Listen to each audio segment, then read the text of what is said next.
What up? It's Rosecrans Vic right here. My guy Coot Corleone. Hey. What's the deal, bro? How you feeling? I'm good. One thing I wanted to ask immediately, like, where does the name Coot Corleone come from? My name Coot. Like Coot came from like my hood. That's like my hood name Coot. And then Corleone, like that name came from like Nip. Okay. For me, like we was talking about Godfather and shit. I ended up watching it. Yeah. And then he's just like, and I watched all of them and shit. He just called me like Corleone. Yeah. Like Nip really gave me that name, so I just ran with it. Yeah. So I just like Coot Corleone. At first it was just, I think it was like You Go Coot. That was my name. Like I was just saying that. Yeah. And then I'm like Coot Corleone. That shit hard. It sounds dope. Are you heavily into like the mobster movies now, or like? Yeah, I be watching that shit. Like I watch all like, when I was calling myself Corleone, my big brother told me I couldn't call like, you ain't no Corleone till you watch all the Godfather. Yeah. I watched part one, so I had to watch both of them, like all three of them. That shit took you a minute. I know those are the longest movies ever. I didn't get up off the couch till I finished that whole shit though. So it was like 4 hours. That's funny. They really pressed you about it. They're like, nah, you gotta sit here, watch this shit. Because people are gonna ask you questions, you're not gonna know what the fuck to say. Yeah. Like, what's the best Godfather? I like 3. 3? I like Vito. Okay. Vito. A lot of people won't say Godfather 3. A lot of people say Godfather 2. 2? Yeah, I like Vito. I just started watching them too. I've watched like Casino, like, you know, I like Casino Goodfellas too. and all that shit, but like, for sure. I'm like, nah, I gotta go back and watch Godfather 1. Especially 3 hard. He was just teaching Vito, like, that was Sonny's son, so he was just teaching him how to be like a boss. Yeah. Like Corleone, a real one. Yeah. So I liked it that one. Do you have any like correlations with like Corleone? Do you feel like what kind of kid were you growing up? Shit, crazy. I feel like, you know, that was like real mob, like, but you know, LA ain't really like too much mob shit, but I say I relate like into like loyalty and all that shit. That's really what they name is about, like loyalty. Don't say nothing aside the business. Yeah. So it's like all really about business. Yeah. So that's really what the Corleone is to me, business. Have you been like that since a kid though? Like were you like a bad kid growing up, a good kid, like troublemaker? I wasn't really like no troublemaker. Everybody thought I was bad and shit though, but I graduated from every school I went to. Really, so yeah. I don't know. I was a little bit bad, a little bit. Yeah, kind of like in between where it's like you weren't the worst kid at school, like, because I remember the worst kids at school like wouldn't make it through like the first few weeks without getting suspended or kicked out. Like I wouldn't say I'm bad, like I don't like, and then especially if you don't see me doing no bad shit. So I ain't gonna really tell people I'm bad.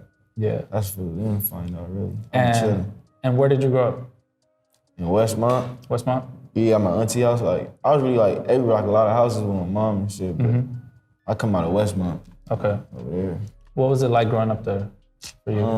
It was fun, really. Like as a kid, you know, everybody was outside playing in the streets and shit, doing what they do. Like I didn't really know nothing about life as a kid. I was just living the kid life. Yeah.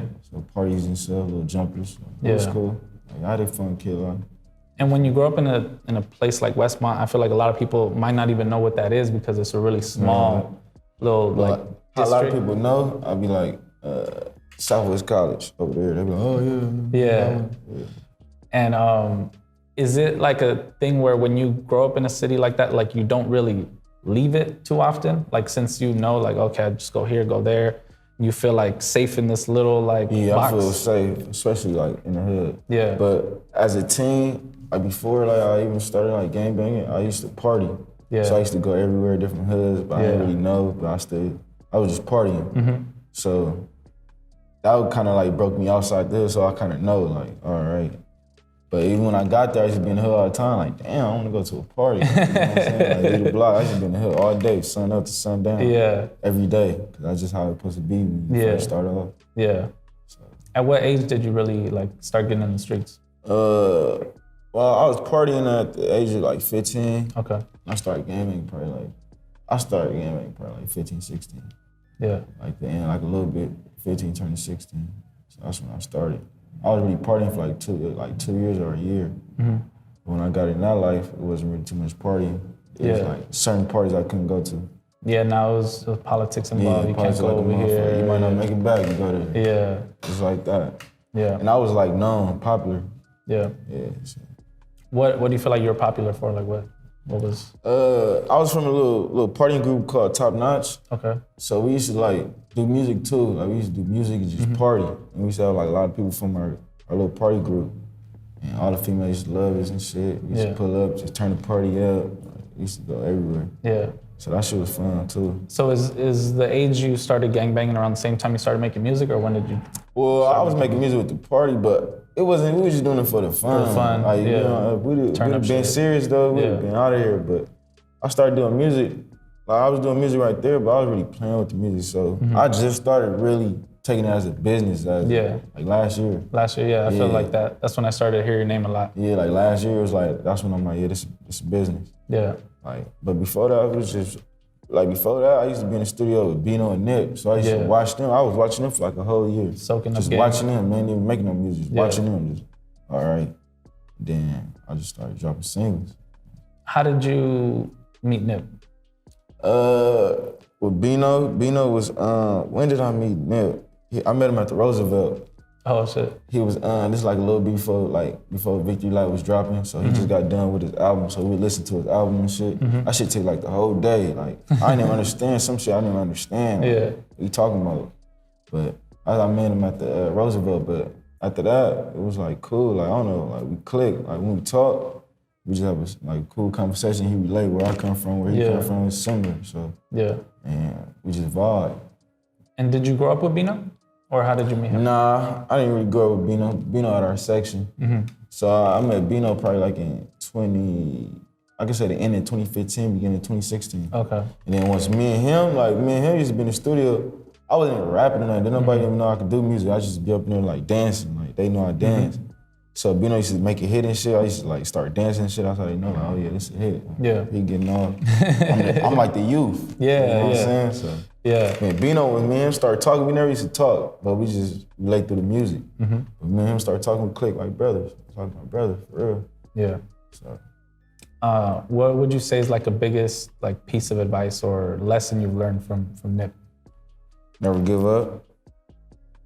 No matter how hard it is, don't give up. You gotta go through all the emotions.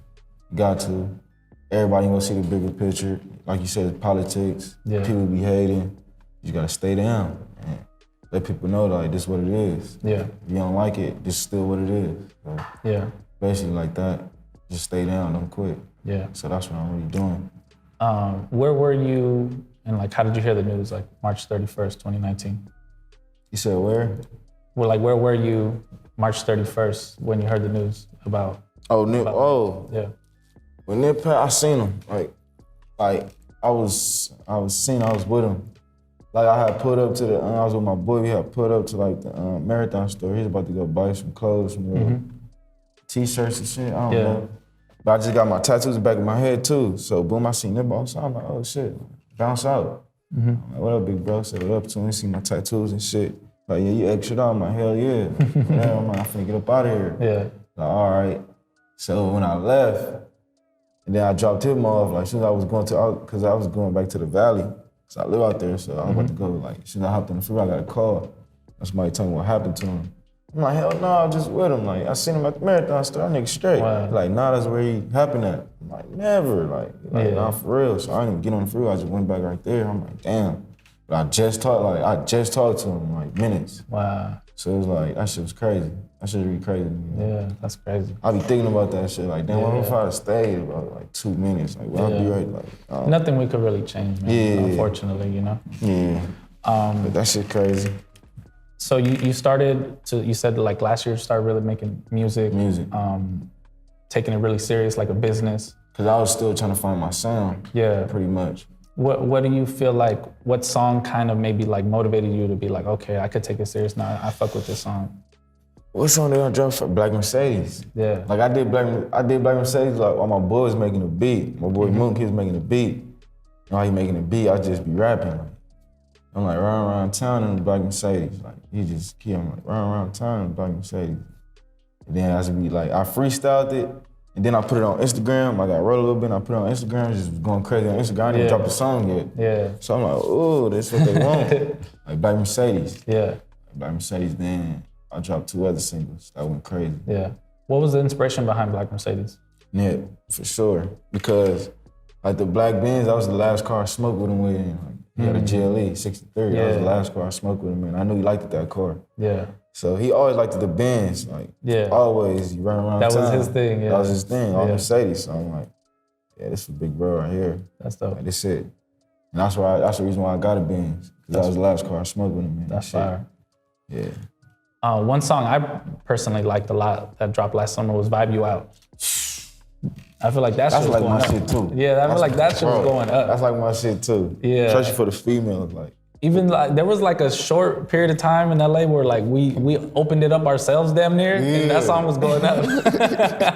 But if it was open, I feel like it would have went even more up. That's the thing, like, it seemed, like when I see one, I'm like, damn. So when I start dropping all that shit, I'm like, damn, it's quarantine. The females were fucking with that one. Yeah, female, bro. Like my advice to any dude, like, man, you put that shit on, just tell the female, hey, everything he's saying, that's what I'm saying to you. Like, yeah. Everything he's saying is what I'm saying right here. Like, just listen to him. Yeah. I'm talking, that's it. So. Yeah, no. What was like the inspiration behind that one? Vibe You Out. Like vibes. Like, you know, like, I'm like, man, that's the vibe. Like, what's the vibe? Yeah. Then I just like me when I rap, I love just like, when I rap, like talk about females. Mm-hmm. Or just what I do, or talk about somebody else in their situation and shit. But Vibe You Out was just like on vibes. Yeah. What we on? We Rodeo, we what? Mall, beach. What you want? Like whatever, like Vibe You Out. Lunch, dinner is just a vibe. Yeah. Anything is vibe. Like, as long as it's a good vibe. That's a good opening line for a DM. If I'm just DM a girl, just be like, yo, let me vibe you out. That's what I mean. They're gonna be like, what? She be like, what? Vibe you out. Like, what you mean? Like, man, let's vibe out. Let me show you. Like, let me show you what I'm talking about. All right, vibe me out then. Yeah, they love that shit. What do you feel like are some goals that you have this year? This year? Or, okay, one of my goals, keep going, don't stop. I'm trying to, like you said, I'm trying to get my numbers up too. Yeah. And YouTube, all just numbers really. Features, you know, but that's gonna come. But my goal is really, I don't know, I just wanna make it. Yeah. I just wanna do whatever it takes to get there. I don't wanna be just no average rapper. I really wanna be like one of the greatest. So coming out the city too, so it's hard. Yeah. So that's really like a big goal for me. I just want people to hear me. And to rep for Westmont, because there's not too many. Too many. It's that not, are out there. So it's kind of hard. I just know if they hear me, they're gonna, Who are some artists that you want to work with? We talking about like big artists? Just any artist, yeah. Lil Durk for sure, Lil Baby. I was talking to Lil Mosey too. Lil Mosey? Yeah, I want to do something with Lil Mosey The streets too. fuck with Lil Mosey. Yeah, For some reason, he has a song with like the hardest rappers, like the street rappers, and I'm just like, okay, he must be cool. You feel me? Yeah, like, he for cool. everybody Yeah, he to cool as fuck. Like when I DM'd him and shit, like he DM'd me back and shit. So I'm like, damn. Yeah, like, that'd be dope. Yeah. So me and him. Get him on the Vibe You Out remix. Whoa.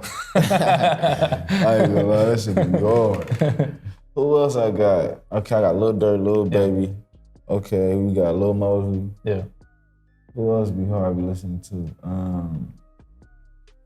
I fuck with one of the Migos too. I need Quavo. Yeah. I need Takeoff. Yeah. Offset hard too though. Yeah. Either one of the Migos. Migos go crazy. Yeah.